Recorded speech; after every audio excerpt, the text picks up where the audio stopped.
look, human beings, we can't help ourselves but compare ourselves to others. And comparison is the deadliest thing we can do to ourselves, because we will always come up short. And Right. all it does is exaggerate all of our insecurities. It's okay to enjoy other people's success, but you let them live their lives and you live your life. Oh, and by the way, they're curating their social media. That's not really their life. And so you're making decisions based on how you feel, based on their curated things. I know, I've talked to so many millennials. I know somebody who's out of work, really depressed, and yet she goes and does all these things so she has the appearance of this amazing, successful life. And so now she may be making those decisions based on what her friends, who knows what sort of weird, twisted, exaggerated, circle of depression this is forming. So go back to the rules of the infinite game. Your friends are there to admire. Your friends are there to say, God, I'm so happy for them. What are they doing that I can learn from? I'll give you an example. So we can all fall into this trap. So, in my business, authors and speakers and folks like us, we're all comparing ourselves to each other, and sometimes it can get silly and competitive. And there was, sometimes I go on Amazon and I check the rankings of my books to see that I still have a job. And now and then there was this one author who I hated for no reason.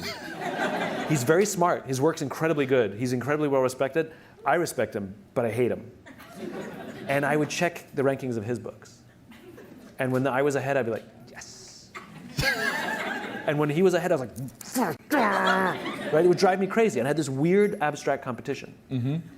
Same thing, right? Social media happened to be Amazon rankings. Right. And I would check in all the time. I'd always check in, mine, his, nobody else, just mine and his. Anyway, I was at an event and we were interviewed together on the same stage. And the interviewer decided to let us introduce each other. So I went first. I had to introduce him. And this is what I said. I looked at him and I said, you make me very insecure.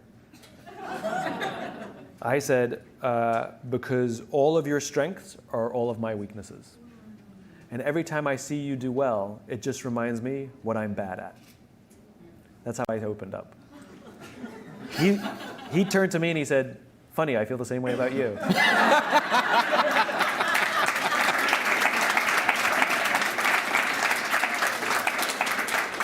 And now we love each other. Because I realized that he's really good at what I'm bad at.